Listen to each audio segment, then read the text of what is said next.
Hi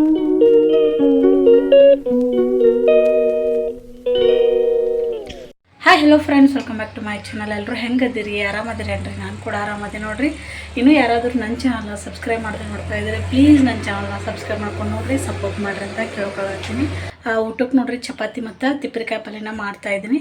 ಯಾವ ರೀತಿ ಮಾಡೋದು ಅಂತ ನಾನಿವತ್ತು ತೋರಿಸ್ತೀನಿ ನೋಡ್ರಿ. ಈ ತಿಪ್ಪರಿಕಾಯಿ ಒಳಗೆ ನೋಡ್ರಿ ಬಜ್ಜಿ ಮಾಡ್ತಾರೆ ಮತ್ತು ಪಲ್ಯ ಮಾಡ್ತಾರೆ, ನಾನಾ ರೀತಿ ವೆರೈಟಿ ಆಗಿರುವಂಥ ಪಲ್ಯಗಳನ್ನು ಮಾಡ್ತಾರೆ ನೋಡ್ರಿ. ನನ್ನ ಸ್ಟೈಲ್ ಒಳಗೆ ನಾನು ತುಂಬಾ ಈಸಿಯಾಗಿ ಕಡಿಮೆ ಮಸಾಲೆ ಪದಾರ್ಥನ ಬಳಸ್ಕೊಂಡು ಮಾಡ್ತೀನಿ. ಯಾವ ರೀತಿ ಮಾಡೋದಂತ ನಾನಿವತ್ತು ತೋರಿಸ್ತೀನಿ ನೋಡ್ರಿ, ಬರ್ರಿ. ಮೆಂತ್ಯ ಚಪಾತಿನ ಮಾಡ್ತಾಯಿದ್ದೀನಿ ನೋಡ್ರಿ. ನಾನಿಲ್ಲಿ ಬೆಳಗ್ಗೆನ ಬ್ರೇಕ್ಫಾಸ್ಟ್ಗೆ ನಾನಿವತ್ತು ಚಪಾತಿ ಮತ್ತು ತಿಪ್ಪರಿಕಾಯಿ ಪಲ್ಯನ ಮಾಡ್ತಾಯಿದ್ದೀನಿ. ಯಾರಿಗಾದರೂ ಮೆಂತ್ಯ ಚಪಾತಿನ ಮಾಡ್ಬೇಕಂತಂದ್ರೆ ನನ್ನ ಚಾನಲ್ ಒಳಗೆ ವಿಡಿಯೋ ಐತೆ ನೋಡ್ರಿ. ಇಂಟ್ರೆಸ್ಟ್ ಇತ್ತಪ್ಪ ಅಂದ್ರೆ ನೀವು ಕೂಡ ಹೋಗಿ ನೋಡ್ಕೊಂಡ್ಬಿಟ್ಟು ನೀವು ಟ್ರೈ ಮಾಡಿರಿ ಅಂತ ಹೇಳ್ತೀನಿ. ಮಕ್ಕಳ ಸಂಬಂಧ ನೋಡ್ರಿ ನಾವೆಲ್ಲ ಏನೆಲ್ಲ ವೆರೈಟಿನ ಮಾಡಬೇಕಾಗುತ್ತೆ. ಅವರು ಊಟ ಮಾಡಿದರೆ ಸಾಕನ್ನೋ ಮನಸ್ಥಿತಿ ಎಲ್ಲ ತಾಯಿಯಂದಿರಿಗೂ ಇರ್ತದೆ. ಹಾಗಾಗಿ ಎಷ್ಟೆಲ್ಲ ವೆರೈಟಿ ಮಾಡಿಕೊಡ್ತಿರ್ತೀವಿ. ಅದು ಮಾಡಿಕೊಡೋದಕ್ಕೆ ನಮಗೇನು ಕಷ್ಟ ಇರೋಂಗಿಲ್ಲ, ಬಟ್ ಮಾಡಿಕೊಟ್ಟದಕ್ಕೂ ಅವ್ರು ತಿಂದ್ರಂದ್ರೆ ಅಷ್ಟೇ ನಮ್ಗೆ ಖುಷಿ ಇರ್ತದೆ ನೋಡ್ರಿ. ಬರ್ರಿ ಇವಾಗ ಮೆಂತ್ಯ ಚಪಾತಿನ ಮಾಡ್ಕೊಂಡಿನಿ. ಯಾರಿಗಾದರೂ ಮೆಂತ್ಯ ಚಪಾತಿ ರೆಸಿಪಿ ಬೇಕಪ್ಪ ಅಂತಂದ್ರೆ ನನ್ನ ಚಾನಲ್ ಒಳಗೆ ಐತೆ ನೋಡ್ರಿ. ಅದನ್ನು ನೀವು ಕೂಡ ನೋಡಿಬಿಟ್ಟು ಇಂಟ್ರೆಸ್ಟ್ ಇತ್ತಪ್ಪ ಅಂತಂದ್ರೆ ನೀವು ಕೂಡ ರೆಸಿಪಿ ಮಾಡಿರಿ ಅಂತ ಹೇಳ್ತೀನಿ. ಇದು ನೋಡ್ರಿ ತಿಪ್ಪರಿಕಾಯಿ. ಒಂದೊಂದು ಸೈಡ್ ಇದಕ್ಕೆ ತುಪ್ಪದ ಹೀರೆಕಾಯಿನೂ ಅಂತಾರೆ, ನಮ್ಮ ಸೈಡ್ ನಾವು ಇದಕ್ಕೆ ತಿಪ್ಪರಿಕಾಯಿನೇ ಅಂತೀವಿ. ಅದನ್ನು ಕೂಡ ಕಟ್ ಮಾಡಿ ಇಟ್ಕೊಂಡಿದ್ದೀನಿ. ತುಂಬಾ ಎಳೆದಿತ್ತು ನೋಡ್ರಿ. ಹಾಗಾಗಿ ಈ ರೆಸಿಪಿ ನೋಡ್ರಿ ನನಗತ್ರ ತುಂಬಾ ಇಷ್ಟ. ಮನ್ಯಾಗ ಕೂಡ ಎಲ್ರಿಗೂ ಇಷ್ಟ ಆಗುತ್ತೆ. ನನ್ನ ಮಕ್ಕಳು ಇದೇ ಫಸ್ಟ್ ಟೈಮ್ ಅವರು ತಿಂತಾ ಇರೋದು. ಮತ್ತು ಒಂದು ಉಳ್ಳಾಗಡ್ಡಿ ಮತ್ತು ಒಂದು ಟೊಮೆಟೊ ಕೂಡ ಕಟ್ ಮಾಡಿ ಇಟ್ಕೊಂಡಿದ್ದೀನಿ. ಸ್ವಲ್ಪ ಕರಿಬೇವಿನ ಸೊಪ್ಪು ನೋಡ್ರಿ. ನಾನು ಆಲ್ಮೋಸ್ಟ್ ಎಲ್ಲದಕ್ಕೂ ಕೂಡ ಕರಿಬೇವನ್ನ ಸ್ವಲ್ಪ ಜಾಸ್ತಿನೇ ಯೂಸ್ ಮಾಡ್ತೀನಿ.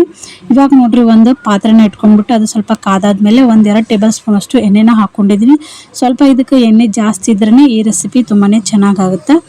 ಜೀರಿಗೆ ಸಾಸಿವೆ ಸ್ವಲ್ಪ ಚಟಪಟ ಅಂದಮೇಲೆ ಒಂದು ಉಳ್ಳಾಗಡ್ಡಿಯನ್ನು ಕಟ್ ಮಾಡಿ ಇಟ್ಕೊಂಡಿದ್ದಲ್ಲ ಅದನ್ನು ಕೂಡ ಫ್ರೈ ಮಾಡ್ಕೊಂಡ್ಬಿಟ್ಟು ಸ್ವಲ್ಪ ಕಲರ್ ಚೇಂಜ್ ಆದಮೇಲೆ ನೋಡ್ರಿ ಟೊಮೆಟೊ ಕೂಡ ಹೆಚ್ಚಿಟ್ಕೊಂಡಿದ್ದೆ ಅದು ಕೂಡ ಹಾಕೊಂಡ್ಬಿಟ್ಟು ಸ್ವಲ್ಪ ಫ್ರೈ ಮಾಡ್ತಾ ಇದೆ ನೋಡ್ರಿ. ಸ್ವಲ್ಪ ಎಣ್ಣೆ ಒಳಗೆ ಫ್ರೈ ಮಾಡ್ಕೋಬೇಕಾಗುತ್ತೆ. ಇದನ್ನ ಸ್ವಲ್ಪ ಕರಿಬೇವು ಕೂಡ ಇವಾಗ ಹಾಕ್ತಾ ಇದ್ದೀನಿ. ಕೊತ್ತಂಬರಿ ಇದ್ದಿದ್ದಿಲ್ಲ, ಹಾಗಾಗಿ ನಾನು ಅದನ್ನು ಆ್ಯಡ್ ಮಾಡಿಲ್ಲ. ಕರಿಬೇವು ಹಾಕೊಂಡ್ಮೇಲೆ ರುಚಿಗೆ ತಕ್ಕಷ್ಟು ಉಪ್ಪು ಮತ್ತು ಅರಿಶಿನ ಪುಡಿನ ಹಾಕೋತಾ ಇದ್ದೀನಿ. ಮತ್ತು ಇವಾಗ 1 ಟೇಬಲ್ ಸ್ಪೂನ್ ಅಷ್ಟು ಮಸಾಲೆ ಖಾರನ ಹಾಕೊಂಡು ನೋಡ್ರಿ. ನೀವು ಬೇಕಂದರೆ ಹಸಿಮೆಣಸಿಕಾಯಿ ಕೂಡ ಹಾಕೋಬೋದು, ಇಲ್ಲ ಕೆಂಪು ಖಾರ ಕೂಡ ಹಾಕೋಬೋದು ನೋಡ್ರಿ.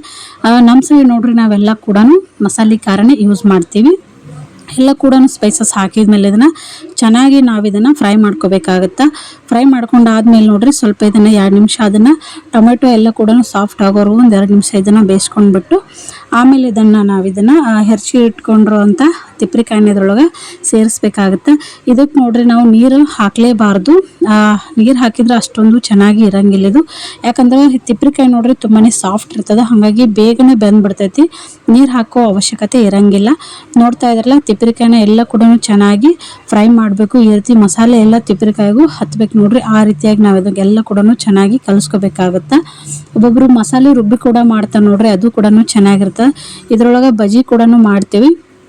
ನೆಕ್ಸ್ಟ್ ಟೈಮ್ ಆ ರೆಸಿಪಿ ಕೂಡ ನಾನು ನಿಮ್ಗೆ ಶೇರ್ ಮಾಡ್ತೀನಿ ನೋಡ್ರಿ. ನೋಡ್ತಾ ಇದ್ರೆ ಎಲ್ಲ ಕೂಡ ಫ್ರೈ ಮಾಡ್ಕೊಂಡ್ಮೇಲೆ ಒಂದು 5 ನಿಮಿಷ ಇದನ್ನು ಬೇಯಿಸ್ಕೋಬೇಕಾಗತ್ತೆ.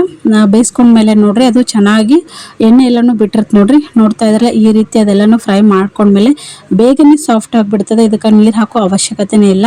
ಹೀರೆಕಾಯಿಗೆ ಸ್ವಲ್ಪ ನೀರು ಹಾಕಿದ್ರೂ ನಡೀತದೆ, ಬಟ್ ಇದಕ್ಕೆ ಹಂಗಿಲ್ಲ ನೋಡ್ರಿ, ತುಂಬಾ ಚೆನ್ನಾಗಾಗುತ್ತಿದ್ದು. ಇದಕ್ಕೆ ನೋಡ್ರಿ ಒಂದು ಅರ್ಧ ಕಪ್ಪಷ್ಟು ನಾನಿಲ್ಲಿ ಶೇಂಗಾನ ಪುಡಿ ಮಾಡಿ ಇಟ್ಕೊಂಡಿದ್ದೆ. ಅಷ್ಟು ಏನು ಬೇಕಾಗಿಲ್ಲ. ಸ್ವಲ್ಪ ಇದಕ್ಕೆ ಶೇಂಗಾ ಪುಡಿನ ಹಚ್ಕೋಬೇಕಾಗುತ್ತೆ, ಇಲ್ಲಾಂದ್ರೆ ಖಾರದ ಪುಡಿ ಕೂಡ ಹಚ್ಕೋಬೋದು. ನಾನು ಇದಕ್ಕೆ ಶೇಂಗಾ ಪುಡಿನೇ ಹಾಕ್ತಾ ಇದ್ದೀನಿ. ಮೇನ್ ನೋಡ್ರಿ ಈ ರೀತಿ ಪಲ್ಯಗಳಿಗೆಲ್ಲನೂ ಶೇಂಗಾ ಪುಡಿ ಕೊಬ್ಬರಿ ಪುಡಿ ಹಾಕೋದ್ರಿಂದ ಟೇಸ್ಟು ಡಬಲ್ ಆಗುತ್ತಂತ ಹೇಳ್ತೀನಿ. ನೋಡ್ತಾ ಇದ್ರಲ್ಲ ಈ ರೀತಿ ಅದನ್ನು ಶೇಂಗಾ ಪುಡಿನ ಹಾಕಿದ್ಮೇಲೆ ಅದನ್ನು ಚೆನ್ನಾಗಿ ಫ್ರೈ ಮಾಡ್ಕೊಂಡ್ಬಿಟ್ಟು 1-2 ನಿಮಿಷ ಇದನ್ನು ಬೇಯಿಸ್ಕೊಂಡ್ವಪ್ಪ ಅಂತಂದ್ರೆ ಪರ್ಫೆಕ್ಟ್ ಆಗಿರುವಂಥ ಟೇಸ್ಟಿ ಆಗಿರುವಂಥ ತಿಪ್ಪರಿಕಾಯಿ ರೆಸಿಪಿ ರೆಡಿ ಆಗುತ್ತೆ. ನಾವು ಇದನ್ನು ರೊಟ್ಟಿ ಜೊತೆಗೆ ಮತ್ತು ಚಪಾತಿ ಜೊತೆಗೆ ಅನ್ನದ ಜೊತೆ ಕೂಡ ತೊಗೋಬೋದು ನೋಡ್ರಿ. ತುಂಬಾ ಚೆನ್ನಾಗಿರ್ತದೆ ಅಂತ ಹೇಳ್ಬೋದು. ನಿಮಗೇನಾದರೂ ಸ್ವೀಟ್ ಇಷ್ಟ ಆಗಿತ್ತಪ್ಪ ಅಂತಂದ್ರೆ ಸ್ವಲ್ಪ ಇದಕ್ಕೆ ಬೆಲ್ಲ ಕೂಡ ಆ್ಯಡ್ ಮಾಡ್ಕೋಬೋದು. ನಾನು ಇದಕ್ಕೆ ಆ್ಯಡ್ ಮಾಡ್ಕೊಂಡಿಲ್ಲ. ನೋಡ್ತಾ ಇದ್ರಲ್ಲ ಈ ರೀತಿ ಎಣ್ಣೆ ಬಿಡೋವರೆಗೂ ಇದನ್ನು ಫ್ರೈ ಮಾಡ್ಕೋಬೇಕಾಗುತ್ತೆ. ತುಂಬಾ ಚೆನ್ನಾಗಾಗುತ್ತೆ ನೋಡ್ರಿ. ನೀವು ಕೂಡ ಟ್ರೈ ಮಾಡಿರಿ ಅಂತ ಕೇಳ್ಕೊಳ್ತೀನಿ. ಈ ವಿಡಿಯೋ ನಿಮ್ಗೆ ಖಂಡಿತವಾಗ್ಲೂ ಇಷ್ಟ ಆಗೈತಪ್ಪ ಅಂತಂದ್ರೆ ಲೈಕ್ ಮಾಡಿ, ಶೇರ್ ಮಾಡಿ, ಕಮೆಂಟ್ ಮಾಡಿ ಮತ್ತು ಸಬ್ಸ್ಕ್ರೈಬ್ ಮಾಡೋದನ್ನು ಮರಿಬೇಡ್ರಿ ಅಂತ ಹೇಳ್ತೀನಿ. ಯಾರೆಲ್ಲ ಈ ರೆಸಿಪಿನ ಟ್ರೈ ಮಾಡಿರಿ ಅನ್ನೋದು ಕೂಡ ಹೇಳ್ರಿ. ಈ ವಿಡಿಯೋನ ಇಲ್ಲಿಗೆ ಎಂಡ್ ಮಾಡ್ತಾ ಇದ್ದೀನಿ ಸ್ನೇಹಿತರೆ. ಮತ್ತೆ ಇದೇ ರೀತಿ ಮತ್ತೆ ಮುಂದಿನ ರೆಸಿಪಿ ಒಂದಿಗೆ ಸಿಗೋಣ. ಬಾಯ್.